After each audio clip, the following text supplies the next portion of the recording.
Hi guys, welcome to today's video. In today's video I'm going to be talking to you about game management, and specifically we're going to focus on par 5 game management. I'd like you to notice how I use the term game management and not course management. Guys, we can't control the golf course, but we can control our game, the shot selections we hit, the direction in which we want to start the golf ball, and the clubs that we use. So really important to understand we're going to be working on game management. So we're here at Windaroo Lakes on the third hole. It's a par 5 and it's 499 yards. What I'm faced with here is a tee shot with a hazard up the right hand side. I have a bunker up the left hand side, tree lined all the way up, and a fairway that's only in the region of about 20 paces wide. Now how I approach this, the first thing I'm going to look at doing is looking at the pin position. Now this to me is really important, because being a short par 5, I can approach the green in 2, but I don't want to be approaching this particular green if the flag is either back left or tucked in behind a greenside trap that awaits us. However, today I know that it's a red flag. So a red flag is a front pin location which is extremely open at the front end of the green. So I will then look at that and say, okay, I can get to the green in 2, I'll probably be approaching with a mid iron or a long iron, but there's nothing in front of the green to hold the ball up, so I can be aggressive on my second shot. So in that case, I'd be using a driver. However, if I was playing and it was a blue flag or a white flag, I wouldn't be using my driver. I would opt to lay up, because I'm going to want to approach the green with a wedge in hand, and to me there'd be no point in risking a driver that could potentially go into a hazard by hitting aggressively on the tee shot and then having to lay up anyway with a sand iron or a 9 iron to get into that wedge range. So we've got a red flag. I'm going to be taking my tee shot up the left hand side. I've got enough club to carry over the bunker, and if I hit the ball slightly left and I'm into the tree line, it's okay, because a pitch out I can still get within that wedge range. But a good tee shot's going to leave me in a good spot. Next, what I'm looking at is, where do I tee the golf ball up? Too often I see players tee it up on the left hand side of the tee block when there's trouble up the right hand side.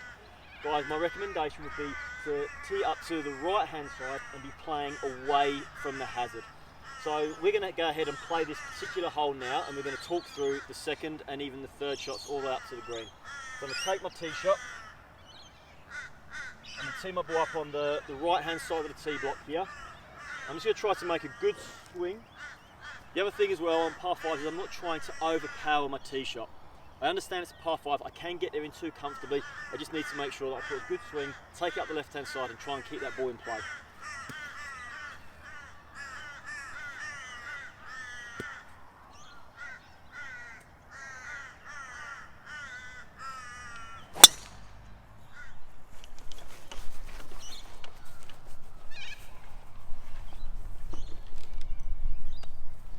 Okay, so as is fairly normal for me on this third hole in particular, I take it up the left hand side and generally would end up in and around the rough area, because a little bit of wind today off the right meant I couldn't quite get the ball to cut back as I would like to. That's okay, we're sitting here in the rough. I've got 192 yards to get to the front edge of the green and front flag, so we're looking around about a 200 yard shot.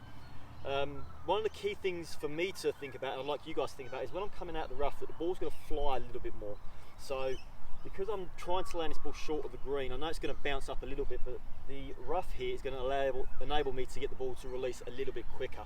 So I'm looking at 192 yards. I'm actually going to take a club that's going to play for about 190, and the reason being is I won't carry the ball 190 out of the rough. It's a bit of a heavier lie, but it will still get the bounce and hopefully the kick on, is what I'm expecting out of this sort of grass. Again, we're in a range where we can go for it. As I was saying on the tee shot, if this is a back left flag tucked in behind a fairly deep bunker with a green sloping away, hitting a tee shot to this position really isn't going to help me, because I now have to make a decision to try to hit a really aggressive long iron to a back left flag slightly behind these trees here, and hope that I don't catch the bunker, because if I do, it's likely to plug. So I'd end up having to lay up, and all I've done is I've risked a tee shot with trees and water hazard to do so. But again, today, red flag, so we can be aggressive. So 192 yards, we're looking at 5 iron with a little bit of breeze behind us and slightly off the right. So I'm going to take a 5 iron, and the line here is, yes, it's a front flag, but I'm not actually going at the flag stick. I'm going to play slightly to the right because there's a bigger opening just short of the green. So when you're approaching the green, you want to be playing for the bigger opening area on and around the green if you can get there.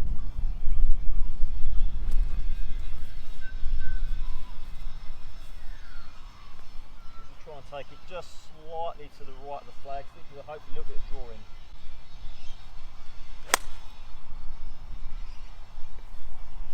It's pretty good from here. So it's either just fractionally short or just up on the front edge, but again, picking the correct club to enable or allow for the ball to release out of the rough has meant that I haven't gone skidding through the green.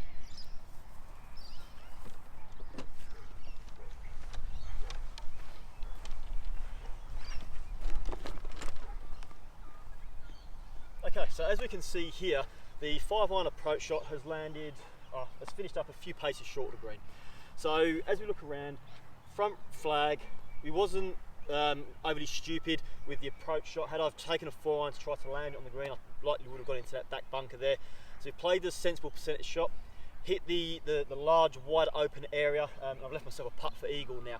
So knowing that the flag position was in a gettable spot, I'm able to be a little bit more aggressive and able to manage my game for this particular hole that much better.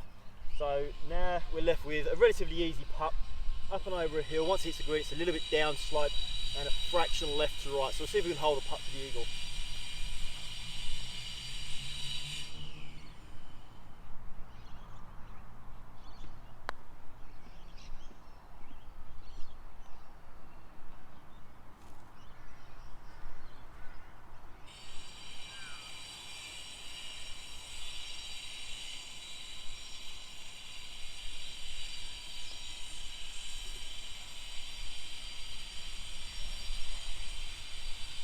No such luck with the eagle, but an easy 4 in the end, all because of good game management.